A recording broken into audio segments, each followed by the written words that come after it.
वारणावत में लाक्षा भवन, पांडवों की यात्रा, विदुर का गुप्त उपदेश। वैशंपायन जी कहते हैं, जन्मेजय, जब धृतराष्ट्र ने पांडवों को वारणावत जाने की आज्ञा दे दी, तब दुरात्मा दुर्योधन को बड़ी प्रसन्नता हुई। उसने अपने मंत्री पुरोचन को एकांत में बुलाया और उसका दाहिना हाथ पकड़कर कहा, भाई पुरोचन, इस पृथ्वी को भोगने का जैसा मेरा अधिकार है, वैसा ही तुम्हारा भी है। तुम्हारे सिवा मेरा ऐसा और कोई विश्वास पात्र और सहायक नहीं है, जिसके साथ मैं इतनी गुप्त सलाह कर सकूं। मैं तुम्हें यह काम सौंपता हूँ कि मेरे शत्रुओं की जड़ उखाड़ फेंको। होशियारी से काम करना, किसी को मालूम न हो। पिताजी के आज्ञा अनुसार पांडव कुछ दिन तक वारणावत रहेंगे। तुम पहले ही वहां चले जाओ। वहां नगर के किनारे पर सन, सर्जरस और लकड़ी आदि से ऐसा भवन बनवाओ जो आग से भड़क उठे। उसकी भीतों पर घी, तेल, चर्बी और लाख मिली हुई मिट्टी का लेप करा देना। पांडवों को परीक्षा करने पर भी इस बात का पता न चले। उसी में कुंती, पांडव और उनके मित्रों को रखना। वहां दिव्य आसन, वाहन और शैया सजा देना। फिर वे विश्वास पूर्वक निश्चिंत होकर सो जाए तो दरवाजे पर आग लगा देना। इस प्रकार जब वे अपने रहने के घर में ही जल जाएंगे तो हमारी निंदा भी न होगी। पुरोचन ने वैसा करने की प्रतिज्ञा की और एक खच्चर जुती हुई तेज गाड़ी से वहां को चल दिया। वहां जाकर उसने दुर्योधन की आज्ञा अनुसार महल तैयार कराया। समय आने पर पांडवों ने यात्रा के लिए शीघ्रगामी और श्रेष्ठ घोड़ों को रथ में जुड़वाया। उन लोगों ने बड़े दीन भाव से बड़े बूढ़ों के चरणों का स्पर्श किया, छोटों का आलिंगन किया और फिर यात्रा की। उस समय कुरु वंश के बहुत से बड़े बूढ़े, बुद्धिमान, विदुर और सारी प्रजा युधिष्ठिर के पीछे-पीछे चलने लगी। पांडवों को उदास देखकर निर्भय ब्राह्मणों ने आपस में कहा, राजा धृतराष्ट्र की बुद्धि मंद हो गई है, तभी तो वे अपने लड़कों का पक्षपात करते हैं। उनकी धर्म दृष्टि लुप्त हो रही है। पांडवों ने तो किसी का कुछ बिगाड़ा नहीं है। अपने पिता का ही राज्य उन्हें प्राप्त हो रहा है। फिर धृतराष्ट्र इसे भी क्यों नहीं सहते? पता नहीं धर्मात्मा भीष्म यह अन्याय कैसे सह रहे हैं। हम लोग यह सब नहीं चाहते, सह भी नहीं सकते। हम सब अब हस्तिनापुर को छोड़कर वहीं चलेंगे जहां राजा युधिष्ठिर रहेंगे। पुरवासियों की बात सुनकर तथा उनका दुख जानकर युधिष्ठिर ने कहा, पुरवासियों, राजा धृतराष्ट्र हमारे पिता, परम मान्य और गुरु हैं। वे जो कुछ कहेंगे वह हम निशंक भाव से करेंगे। ये हमारी प्रतिज्ञा है। यदि आप लोग हमारे हितैषी और मित्र हैं तो हमारा अभिनंदन कीजिए और आशीर्वाद पूर्वक हमें दाहिने करके लौट जाइए। जब हमारे काम में कोई अड़चन पड़ेगी तब आप लोग हमारा प्रिय और हित कीजिएगा। युधिष्ठिर की धर्म संगत बात सुनकर सभी पुरवासी आशीर्वाद देते हुए उनकी प्रदक्षिणा करके नगर में लौट गए। सबके लौट जाने पर अनेक भाषाओं के ज्ञाता विदुर जी ने युधिष्ठिर से सांकेतिक भाषा में कहा, नीतिज्ञ पुरुष को शत्रु का मनोभाव समझकर उससे अपनी रक्षा करनी चाहिए। एक ऐसा अस्त्र है जो लोहे का तो नहीं है, परंतु शरीर को नष्ट कर सकता है। यदि शत्रु के इस दाव को कोई समझ ले तो वह मृत्यु से बच सकता है।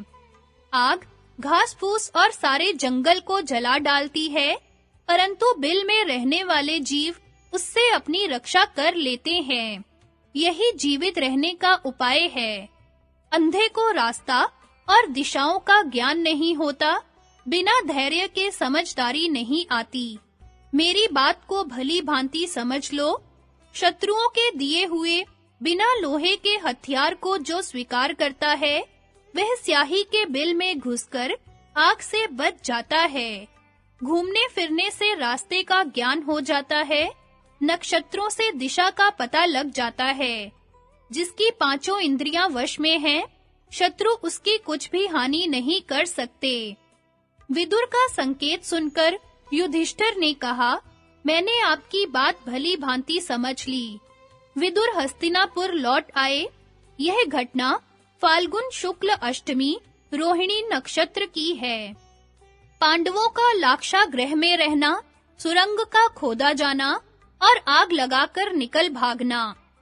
वैशंपायन जी कहते हैं, जन्मेजय, पांडवों के शुभागमन का समाचार सुनकर वारणावत के नागरिक शास्त्र विधि के अनुसार मंगलमयी वस्तुओं की भेंट लेकर प्रसन्नता और उत्साह के साथ सवारियों पर चढ़कर उनकी अगवानी के लिए आए। उनके जय जयकार और मंगल ध्वनि से दिशाएं गूंज उठी।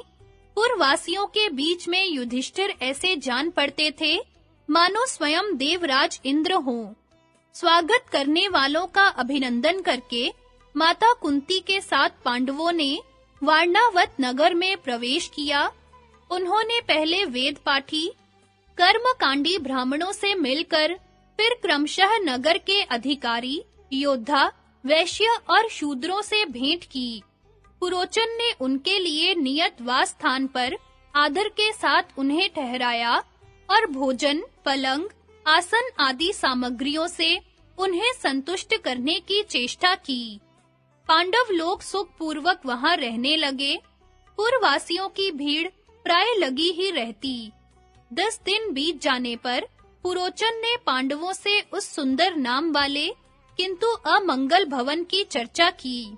उसकी प्रेरणा से पांडव सामग्रियों के साथ जाकर वहां रहने लगे।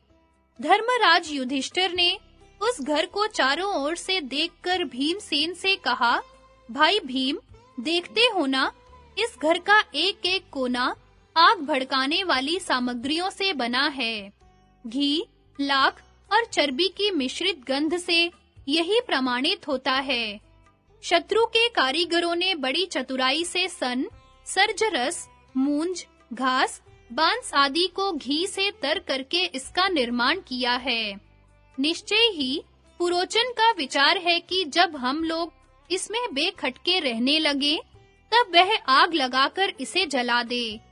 विदुर ने पहले ही यह बात ताड़ ली थी, तभी तो उन्होंने हमें स्नेहवश इसकी सूचना दे दी।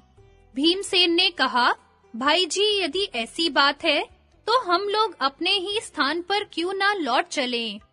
युधिष्ठिर ने कहा, भैया भीम, हमें बड़ी सावधानी के साथ अपनी जानकारी छिपाकर यहीं रहना चाहिए। हमारे चेहरे मोहरे या रंग ढंग से किसी को शंका, संदेह न हो। हम लोग निकलने की घात ढूंढ लें। यदि हमारी भावभंगी से पुरोचन को पता चल गया, तो वह बलपूर्वक भी हमें जला सकता है।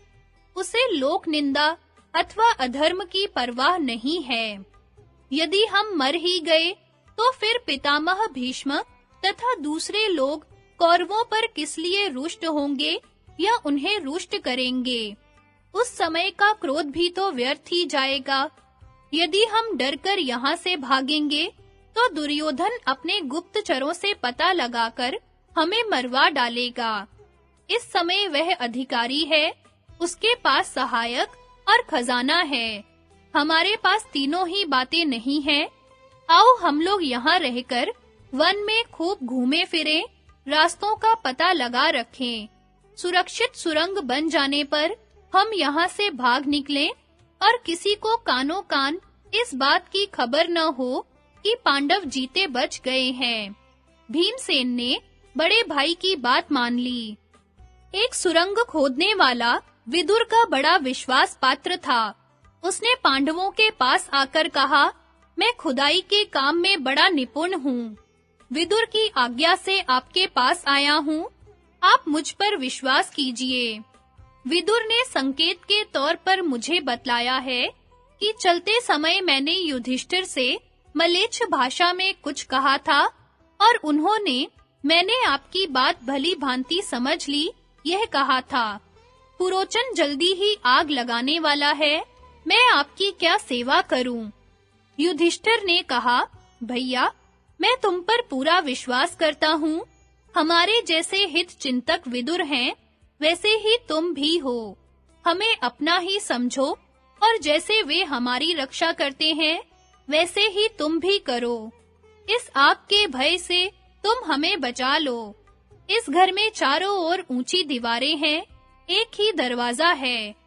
तब सुरंग खोदने वाला कारीगर युधिष्ठिर को आश्वासन देकर खाई की सफाई करने के बहाने अपने काम पर डट गया। उसने घर के बीचों बीच एक बड़ी भारी सुरंग बनाई और जमीन के बराबर ही किवाड़ लगा दिया। पुरोचन उस महल के दरवाजे पर ही सर्वदा रहता था, कहीं वह आकर देख न ले, इसलिए सुरंग का मुंह बिल्कुल बंद रखा गया। पांडव अपने साथ शस्त्र रखकर बड़ी सावधानी से उस महल में रात बिताते थे। दिन भर शिकार खेलने के बहाने जंगलों में घूमा करते।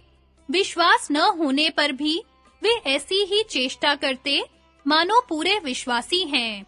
उस खोदने वाले कारीगर के अतिरिक्त पांडवों की इस स्थिति का पता किसी को नहीं था। पुरोचन ने देखा 1 वर्ष के लगभग हो गया, पांडव इसमें बड़े विश्वास से निशंक रह रहे हैं। उसे बड़ी प्रसन्नता हुई। उसकी प्रसन्नता देखकर युधिष्ठिर ने भाइयों से कहा, पापी पुरोचन समझ रहा है कि ये ठग लिए गए। यह भुलावे में आ गया है, अतः अब यहाँ से निकल चलना चाहिए। शास्त्रागार और पुरोचन को भी जलाकर अलक्षित रूप से भाग निकलना चाहिए। एक दिन कुंती ने दान देने के लिए ब्राह्मण भोजन कराया। बहुत सी स्त्रियां भी आई थी। जब सब खा पीकर चले गए, तब संयोगवश एक भील की स्त्री अपने 5 पुत्रों के साथ वहां भोजन मांगने के लिए आई। वे सब शराब पीकर मस्त थे, इसलिए बेहोश होकर लाक्षा भवन में ही सो रहे। जब सब लोग सो चुके थे, आंधी चल रही थी, भयंकर अंधकार था। भीमसेन उस स्थान पर पहुंचे जहां पुरोचन सो रहा था। भीमसेन ने पहले उस मकान के दरवाजे पर आग लगाई और फिर चारों तरफ आग भभका दी। बात की बात में विकराल लपटें उठने लगी। पांचों भाई अपनी माता के साथ सुरंग में घुस चले। जब आग की असह्य गर्मी और उत्कट उजेला चारों ओर फैल गया और इमारत के चटचटाने तथा गिरने से धाए-धाए ध्वनि होने लगी, तब पुरवासी जगकर वहां दौड़े आए। उस घर की भयानक दुर्दशा देखकर सब कहने लगे कि दुरात्मा दुर्योधन की प्रेरणा से पुरोचन ने यह जाल रचा होगा। हो ना हो, यह उसी की करतूत है। धृतराष्ट्र की इस स्वार्थपरता को धिक्कार है। हाय हाय, उन्होंने सीधे और सच्चे पांडवों को जलवा कर मार डाला। पुरोचन को भी अच्छा फल मिला, वह निर्दयी भी इसी में जलकर राख का ढेर हो गया। इस तरह वारणावत के नागरिक रोते कलपते रात भर उस महल को घेरे रहे। पांडव माता कुंती को साथ लिए सुरंग से बाहर एक वन में निकले। सब चाहते थे कि यहाँ से जल्दी भाग चले, परंतु नींद और डर के मारे सब लाचार थे। माता कुंती के कारण फुर्ती से चलना असंभव हो रहा था। तब भीमसेन माता को कंधे पर और अर्जुन को दोनों हाथों का सहारा देते जल्दी-जल्दी ले चले। उस समय भीमसेन बड़ी तेज गति से चलकर गंगा जी के तट पर पहुंच गए।